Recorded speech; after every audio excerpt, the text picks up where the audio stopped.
Hi everyone. So we will continue the third session for the photolithography. We have seen in the last session what are the process flow for fabricating a micro heater, and we took an example of nickel as a material. We started with silicon wafer, we oxidized the silicon wafer using thermal oxidation technique, and then there are steps to achieve the certain patterns. Now just to quickly recall what were those steps, right. Let us see the slide and we take it from there. So, as I have discussed earlier, the purpose of photolithography is to print features on a wafer directly or by using photoresist. There is a direct lithography also, but we will focus on the one that uses the photoresist. So, generally the features on the top surface of any samples are patterned using photoresist by exposing to UV light. We have taken an example and I have shown it to you, right. What happens whether if it is positive photoresist, if it is negative photoresist, right, if it is bright field mask or dark field mask, right. In both the cases, whenever we use positive photoresist, we can replicate the same pattern on the bright field mask and dark field mask.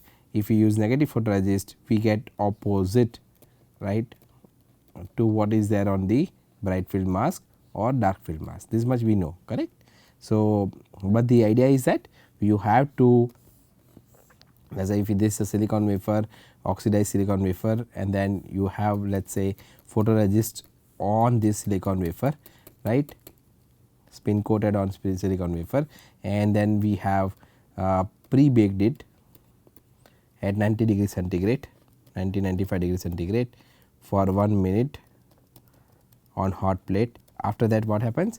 We have to load the mask, right, and then once you have mask, let us say the mask is like this.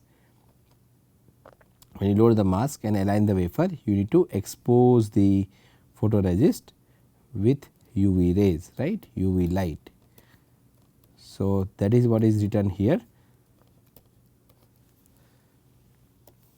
UV light, development and etching of the target layer.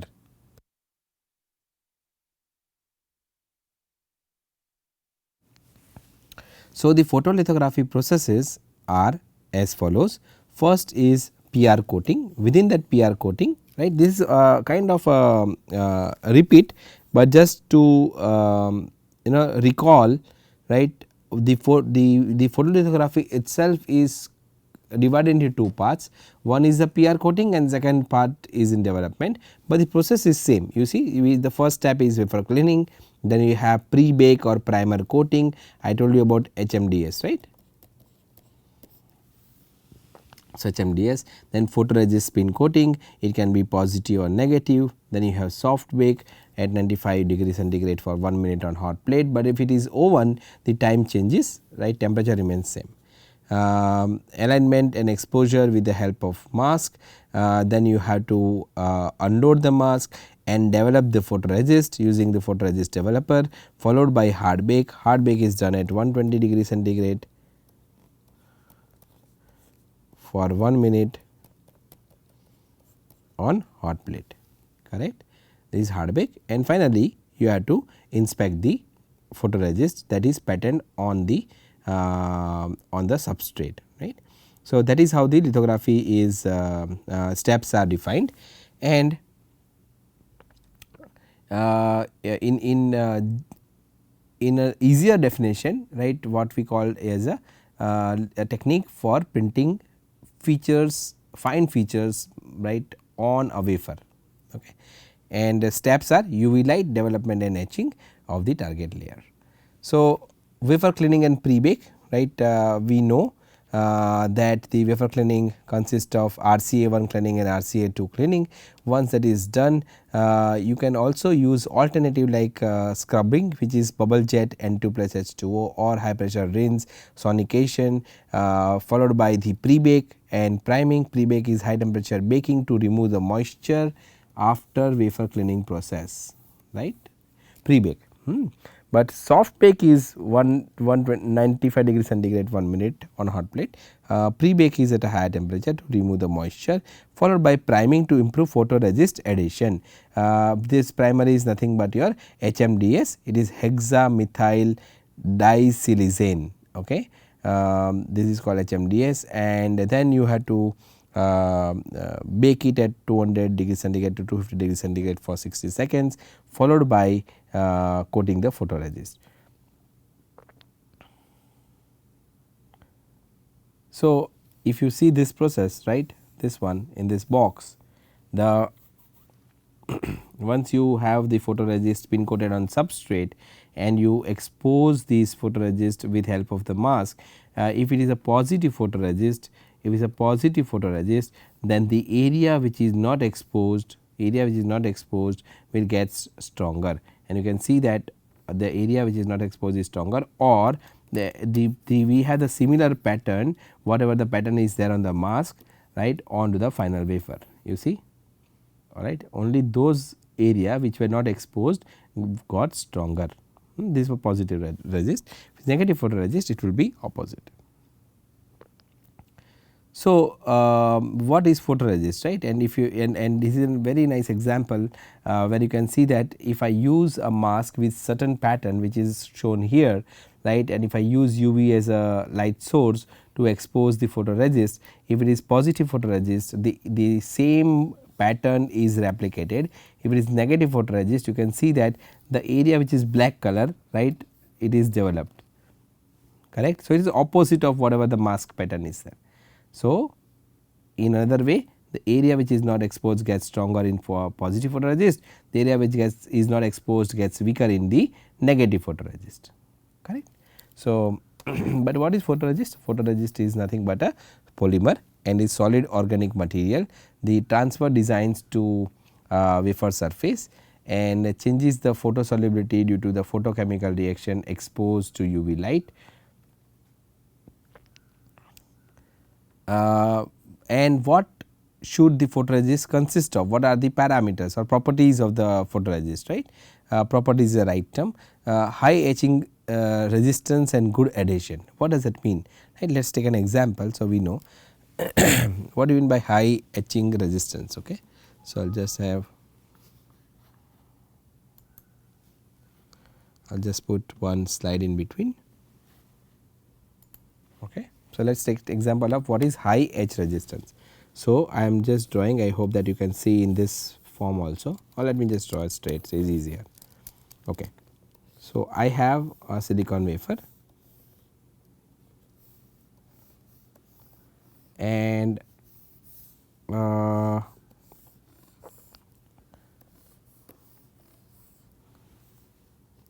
have oxide layer .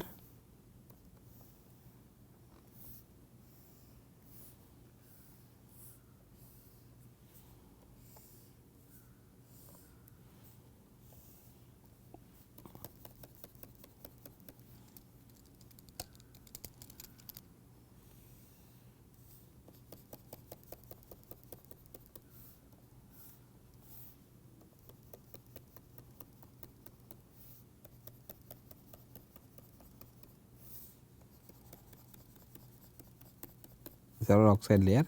What we are looking at here is the high etch resistance of what? Of the photoresist. So, this is silicon and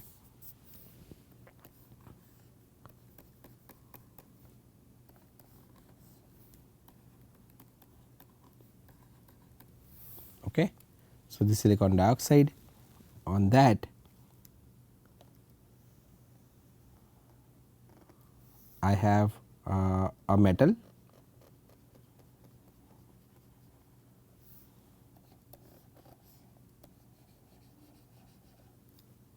let us say aluminum. Okay. Now, on this metal I am spin coating a positive photoresist. So, this is a positive photoresist.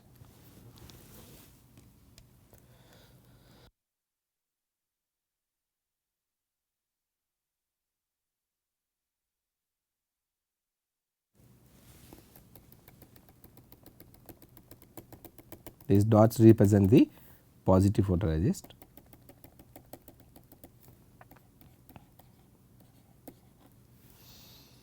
Right. Now, if I have a mask where the pattern is as follows.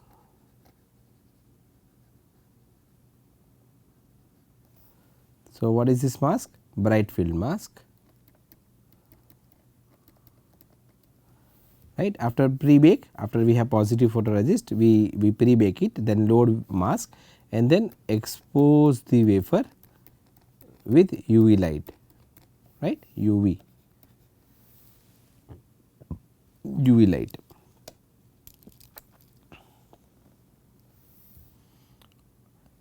Unload the mask, develop the photoresist, what we will have? We will have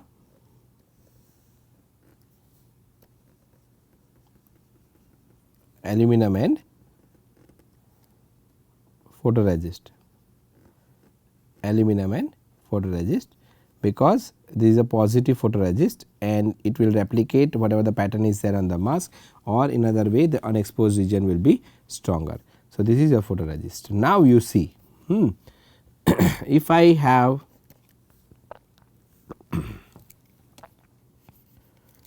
this is your SiO2 as we know, this is your aluminum as we know, right, and this is your photoresist that also we know, correct.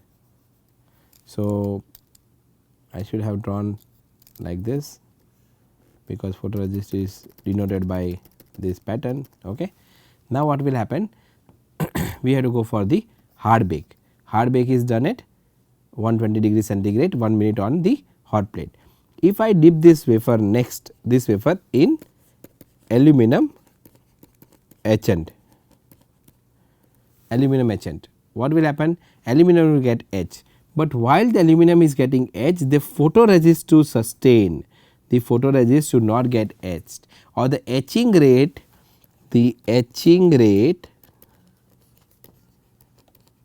of photoresist should be way lower than etching rate of the material that we are etching. In this case, it is aluminum.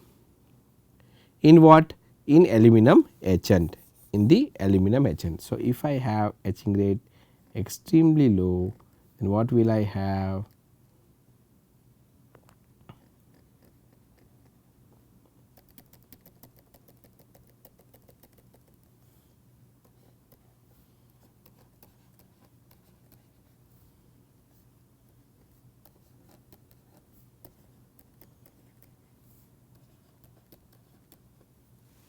Got it?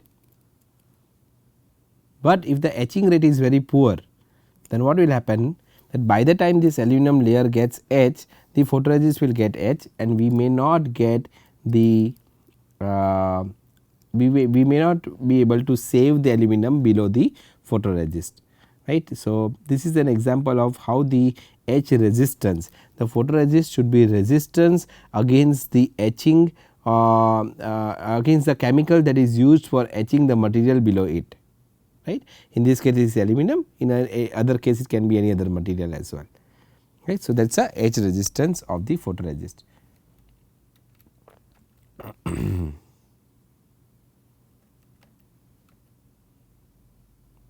Right. So, the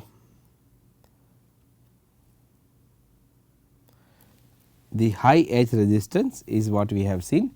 Second point is good adhesion. If it should stick well on the wafer surface or any other material, we can use HMDS to improve the adhesion, right. Now, the next thing that we need to look into is that the wafer held, so how it is spin coated, how the photoresist is spin coated onto a wafer. So, first wafer is held on the vacuum chuck and then we have to dispense 3 to 5 ml of photoresist. We have to slow spin at 500 rpm on the wafer. When you dispense the photoresist, right, like this, then what you should do? You slowly spin coat this photoresist, so that there forms a very thin uniform layer of the photoresist onto the wafer, right. This is a, let us say 3 to 5 ml of photoresist that we have dispensed on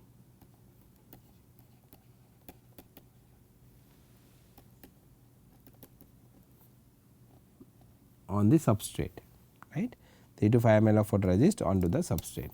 So, once you do that and you slowly spin at 500 rpm, you have the uniform coating, followed by ramping up at 1100 to 5000 rpm. Okay. So, photoresist spreads by centrifugal force, and quality measures are time, thickness, speed and uniformity, right. The thickness should be in the range that we want.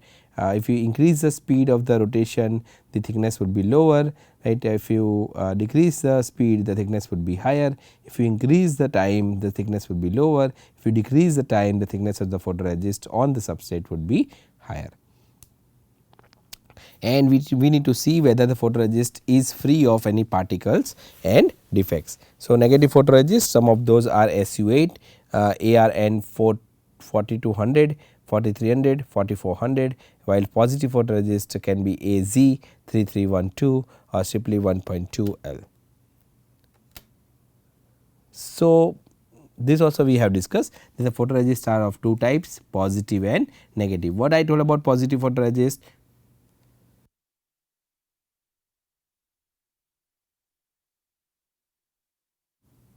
Do you recall what we have discussed about for positive photoresist?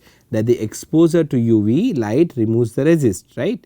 That is, exposure to the UV light removes the resist, or the unexposed region in the photoresist will get stronger if it is positive photoresist.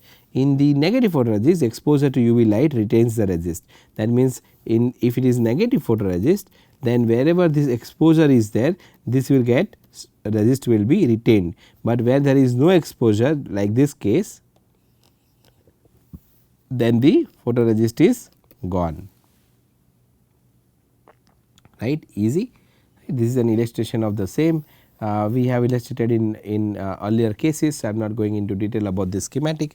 You can look into that when you have time, and you should have time, but sometimes we overcommit things. So, we may not find time, but the point is very simple, that you start with a substrate, right. Then you coat the photoresist, pre-bake it or soft bake it at 90 degree or 95 degree 1 minute hot plate. Then you expose the photoresist by loading the mask and taking help of UV, right. Then if it is positive photoresist, right, the pattern that is on the mask will be retained, as you can see here finally, while in case of negative photoresist, the opposite of whatever the pattern is there on the mask will be there on the final wafer. So, earlier, like we have seen, right, this is the photo dispenser. We have discussed about the timings, right, 500 rpm, 1100 to 5000 rpm and 3 to 5 ml of photoresist. Here you can see that there is a photoresist dispenser, then there is a vacuum chuck onto which the wafer is holded, there is a spindle and there is a vacuum pump, right. So, this once again in a different format, right, that what are the photoresist application and what are the properties of photoresist. So, if we reiterate, then it is high edge resistance and good adhesion. Wafer is holded onto the vacuum chuck, as you can see on this one, slow speed followed by ramping up, and the quality measures are time, speed, thickness, uniformity and particle size and defects. Here you can see that if you use a photoresist which is called SU8, SU8 is a negative photoresist. There is some so there are some properties of SU8 which is similar to the negative photoresist. However,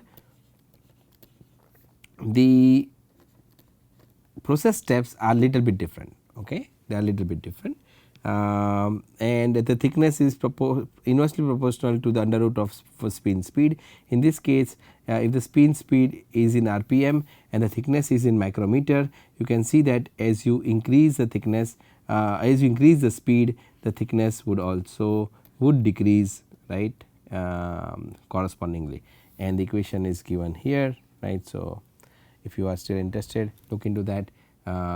For us to understand is that there is a photoresist called SU8, which in this the process flow is little bit different. So, what is different? So, let us see here. You have negative photoresist and you have SU8. Okay, both are negative photoresist. Both are negative photoresist. This also works as a negative photoresist. Now, in the negative photoresist, the first step is let us say cleaning the wafer is same, then pre-bake, and then you have spin coating of the photoresist. So, we spin coat, spin coat, spin coat. One step is same. Second step is you soft bake. Here also you soft bake. The baking temperature is different, okay, 65 degree and timing is different. Okay. So, in SU8 the soft bake temperature and time is different than the regular negative photoresist. Okay. After that what we do, soft bake, then we put the mask and expose with UV. Here also you do the same thing, mask and expose with UV. Next step, we develop the photoresist. In this one you have to form hard bake. Again temperature and time depends on the type of SU8 you use. Okay. See the difference here, after developing photoresist, here after UV exposure you have to do hard bake. After this you perform the hard bake, is not it? After this you develop the photoresist, and then you inspect here. In this case you further post bake it, at very high temperature, post bake it at extremely high temperature, not really extremely high, is higher than the hard baking temperature, so that the SU8 becomes stronger. Okay. So, in a way what I wanted to show it to you is that here the step changes, okay, and this is already when you open a PDF, right, the data sheet for SU8, these steps are given of how to develop the SU8 material. Okay. Now, the question is why we need to do the soft baking, why we need to do the soft baking.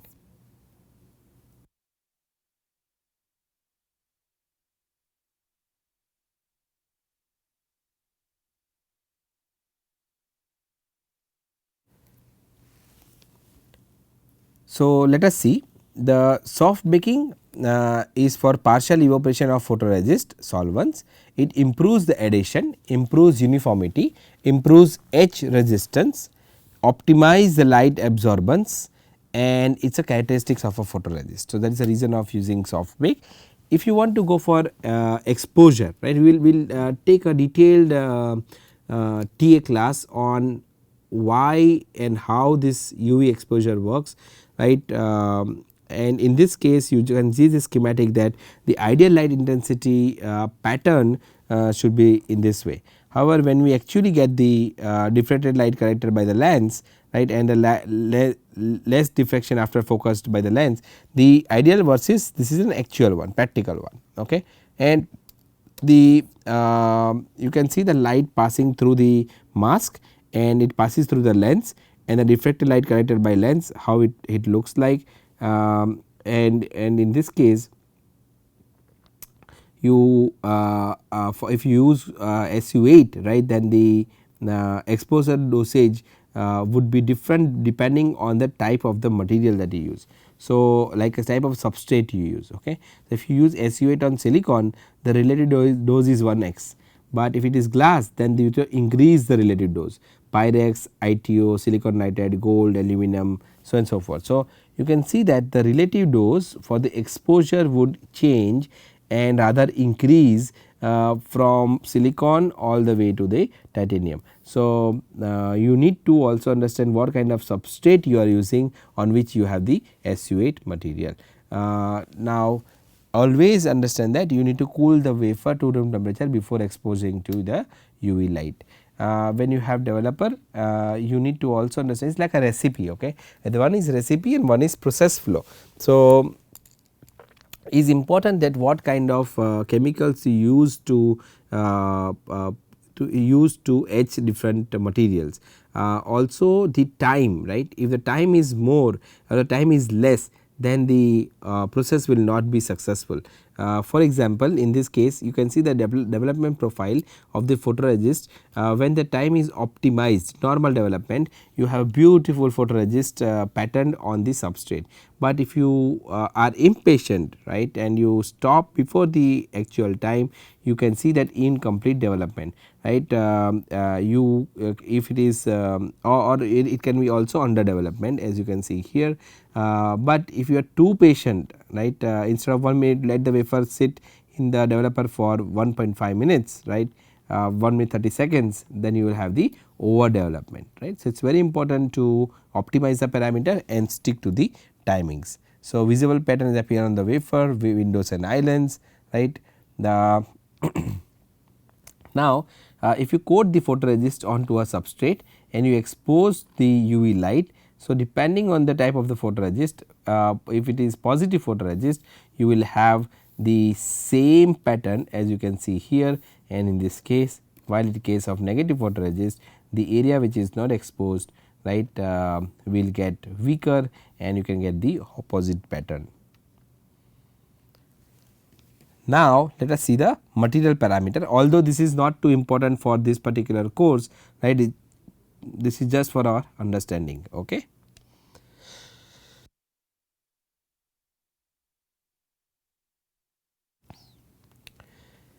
So, the primarily the resist has two functions.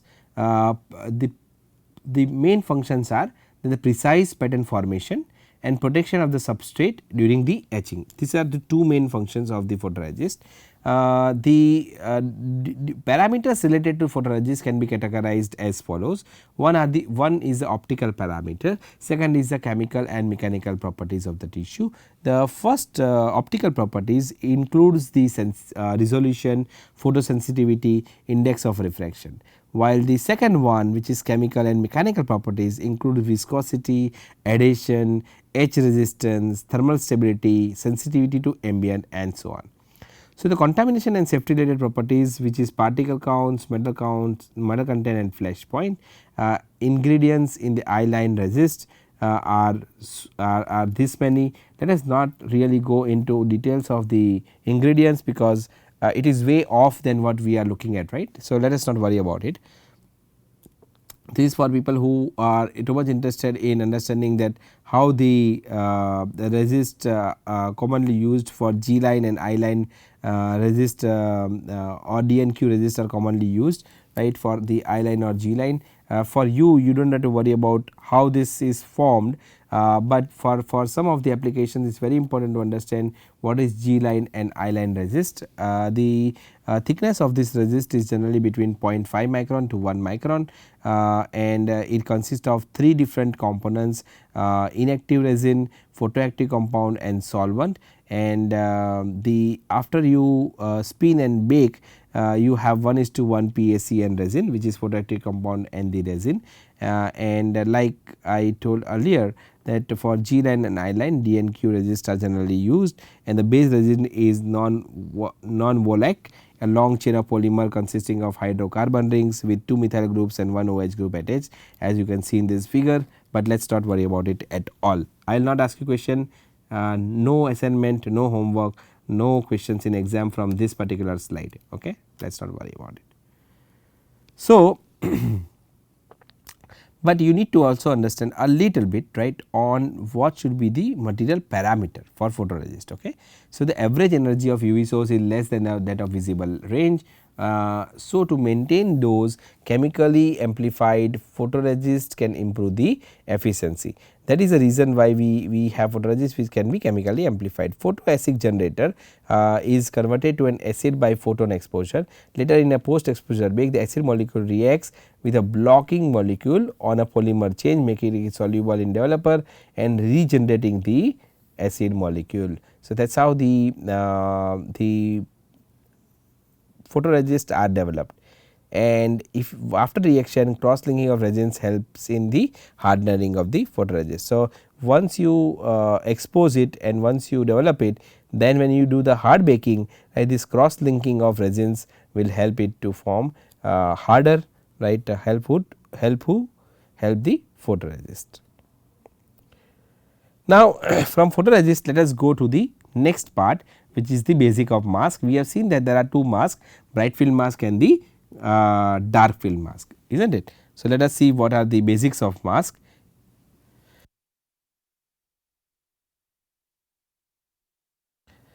So, for the mask the layout file is generally drawn using the Clevin software, and it is given as a input to the mask developer.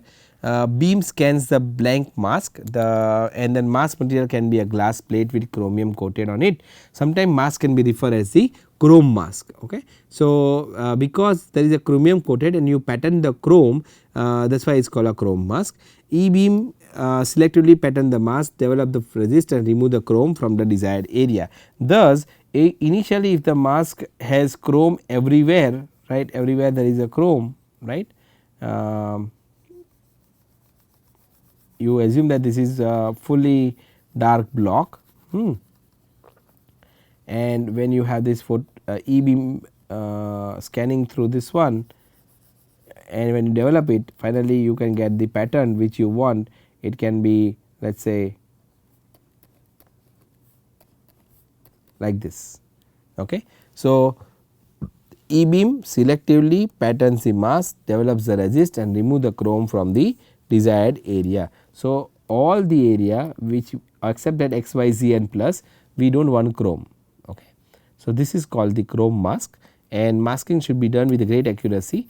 A mask should be always extremely clean, because any defect in the mask will result in incorrect features in all the chips. Now, when we say chips, because they are microchips, generally we talk about the electronics, we talk about transistors. So, there are many transistors in one single die. What does this mean? Suppose this is on silicon wafer, and you have, let us say, aluminum on the silicon wafer. So, if you have a mask, then if the mask says that you have this particular pattern, okay, like this. If there are, so let me just draw this pattern once again. What I wanted to show is, let us say this only M. Okay. Now, if there is a defect in the mask, what will happen?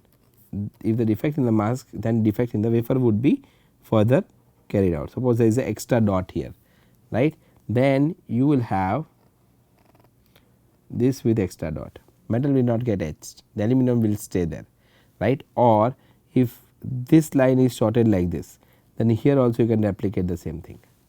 Okay.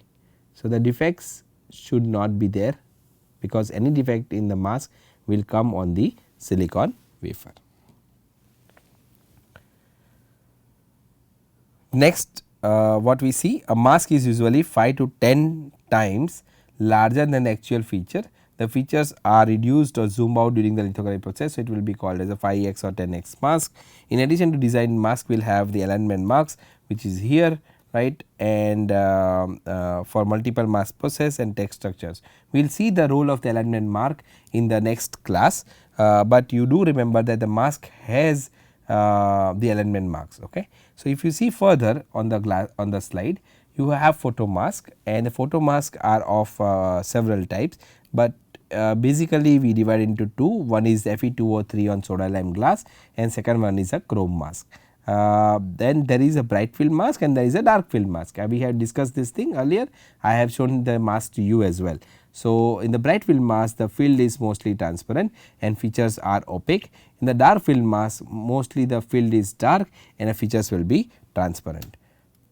So, these are some of the defects in the photo mask. As you can see, there is a chrome spot right here. If it is outside the feature area we do not care, but if it is within that region it is extremely harmful, because lot of components will get killed because of that particular small chrome spot. Then we have chrome extension. If you talk about a heater, the resistance value that we calculate, right, rho L by A, right, in this case the L will change because here, and so is the area. So, then the whole resistance value that you have used during simulation, right, will not match the experimental values. If there is a chrome bridging, then for sure there is a short and we cannot use it. If there is a hole, that means that instead of this region which should be dark, right, there is a transparent region. So, the photoresist in this region, right, would get etched, and in this region not get etched if it is a positive photoresist, right. So, if it is negative, then opposite will happen. If there is a clear extension, that means that again the value would not be correct, and finally if you have crack, then the current will not flow or the resistance would be infinite because there is a crack in the mask. So, these are some of the defects that you can find in the photo mask.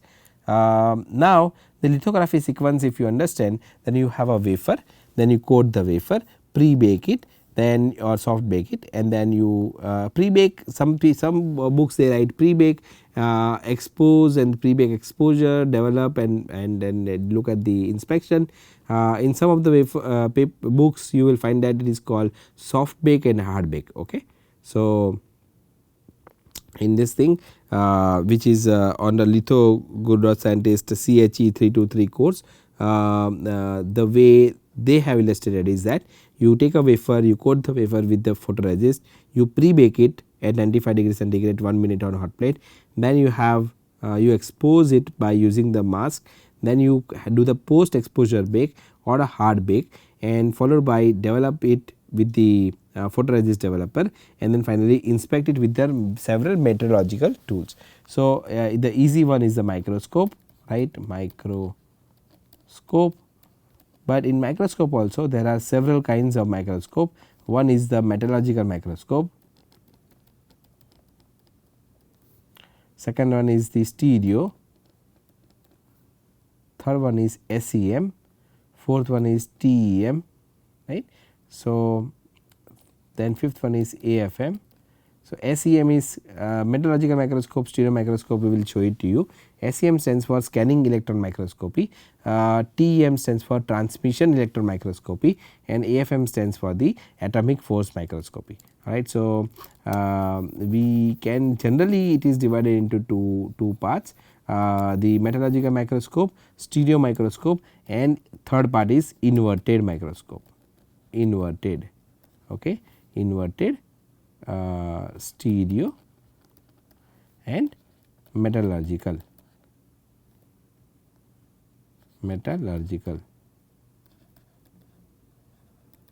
right, metallurgical. So, you have three kinds of microscopes. So, that is how the lithography sequence is defined. Now, further the explanation of the lithography is this, that the image of the mask is projected onto photoresist coated with the wafer surface, and during the optical photolithography the system includes what system will include? The system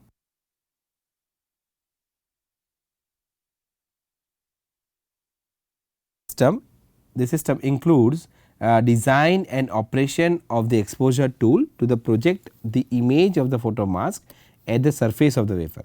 Second is optimization of the chemical processes that occur once the photoresist is exposed, right. Next one is light source may be either visible, ultraviolet, deep ultraviolet or extreme ultraviolet is like visible, UV, DUV or EUV to generate the aerial image of the mask. Then the three types of measurement performance of the lithography system. Now, if you use a photolithography, how you will understand the performance, right. So, first one is the resolution, that is the minimum feature size that you need to understand. Then for example, if you what is the minimum feature size you can get. So, let me take an example of an interdigitated electrode. Okay, interdigitated electrode. So, if I say that I can successfully fabricate each finger for 10 micrometer and a spacing between the finger can be 5 micrometer, I can say that the resolution or the minimum feature size that my lithography tool can provide is 5 micrometer. Okay. What is the minimum, the smallest feature size? Okay. So, resolution depends on the ability of the photoresist to reconstruct a pattern from the aerial image that we know, sensitivity of the photosensitive material, and finally, the alignment mask system, and that is precise alignment of the wafer within the mask. So, these are some of the primary measures of the performance of the lithography system. And further, if you want to decrease the feature size, for example, from 5 micron to 1 micron and below, the way to do that is source with a shorter wavelength can be used. So, traditionally mercury vapor lamps have been used as a source. Now, UV source are being used. Some wavelengths are considered as standard, for example, for G line or I line, which is 436 nanometer or 365 nanometer, or if it is KRF excimer laser, which falls into 48 nanometer, or ARF excimer laser, which is then 193 nanometer. So, the point is with a shorter wavelength, right, the feature size can further be reduced. We called something called e-beam lithography, that is used to fabricate several transistors, but we in this topic or in this course we will stick to the photolithography. So, when you talk about lithography or exposure system, further there are 3 classes of optical wafer exposure tools. One is called contact printing, which you can see here. The second one, so let me say 1, 2, 3. First is a contact printing, where the mask is in contact with the wafer. The mask is in contact with the silicon wafer. Then second is the proximity printing, where there is a slight difference, gap that is there between the mask and the wafer. While the third one is the projection printing, where the patterns are projected onto the mask. Okay. So, in contact printing, the mask is placed chrome side down in a direction contact with the photoresist layer on the mask. The exposure of the resist layer takes place by the light passing through the mask, and contact printing systems are capable of high resolution printing because mask is in contact with the wafer, minimizing the effect of the diffraction. Finally, these systems are not efficient for printing very small features and also cannot be used for high volume manufacturing. The last one is the hard contact between mask and resist on the wafer may damage or contaminate the mask. But if we talk about proximity printing, then in proximity printing the solution will help to solve the problem of contamination because of the mask, because even though the mask is very close to the wafer, it is not in contact with the wafer, right, and generally the distance that is kept between wafer and the mask is about 5 to 25 micrometer. Now, because of the separation of the wafer and the mask, what we find is the resolution may be degraded due to the diffraction pattern, but the minimum feature size in order of 20 micron can be achieved by proximity exposure system using UV source, and the resolution of this system improves, the exposure wavelength decreases. So, if you decrease the wavelength, then the resolution will increase, and X-ray lithography, which is about 1 to 2 nanometer wavelength system can use proximity printing to achieve higher resolution. Finally, both contact and proximity systems require 1x mask, which are difficult to produce mask for reduction systems. So, what is the advantage of projection printing, right? Number 3, projection printing.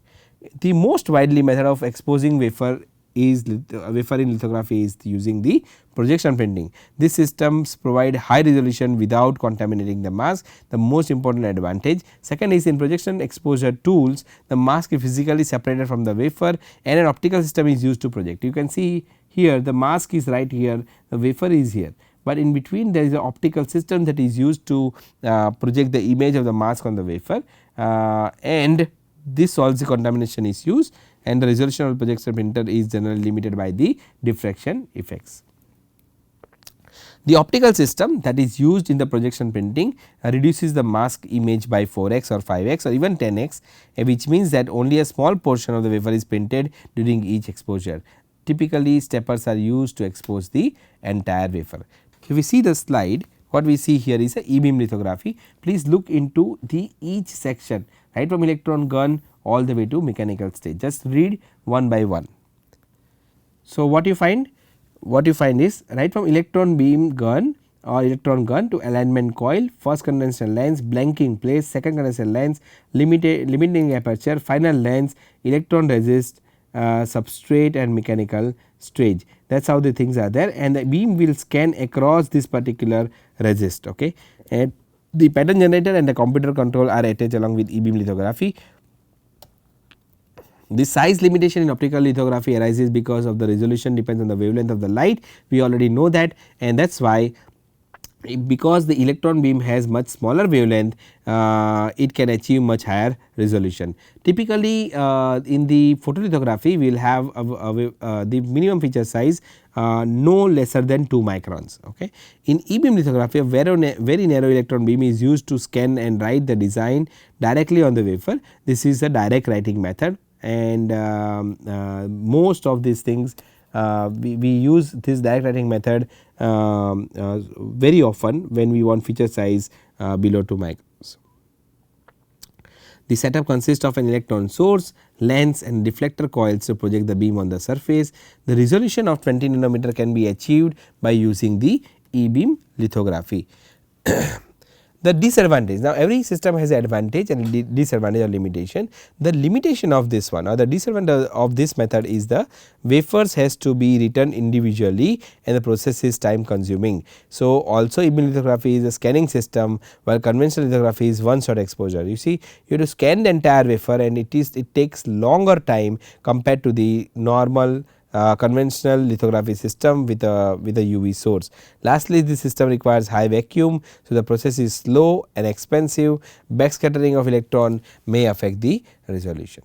So, as I told you that there are certain aligners, mask aligners. I will not give you this mask aligner because you can easily find those on the YouTube, right. You can write down the mask aligners in YouTube and you can find those things. So, the videos that I will be sharing with you will not be something that falls in the YouTube or has a copyright, but I will try to get you some open access videos which will help which is there for a general public. Okay. So, but in any case what I want is just go through some of these videos that I am showing it on this slide, right. You can copy the text and paste it on your system and look into that. Okay. So, I am not going to play it here. I am just going to the next slide, and that is your SU8 200 permanent epoxy negative photoresist. I had told you that the way this resist is used is to create mold. What is mold we will talk about in a next lecture. For now you just understand that if you have an oxidized silicon wafer and you want to have some features that can permanently stay on the oxidized silicon wafer, right. One way is to by etching the wafer itself, etching the silicon. The second way is that if you have SU8 and you can pattern this SU8 in the form that we want and that can stay for longer time, is hard material, then you can use SU8 as a mold. So, for example, I will pattern SU8 like this and this SU8 will stay there forever until unless I want to etch it using oxygen plasma. So, now on this one if I pour anything, right, let us say I pour some material like PDMS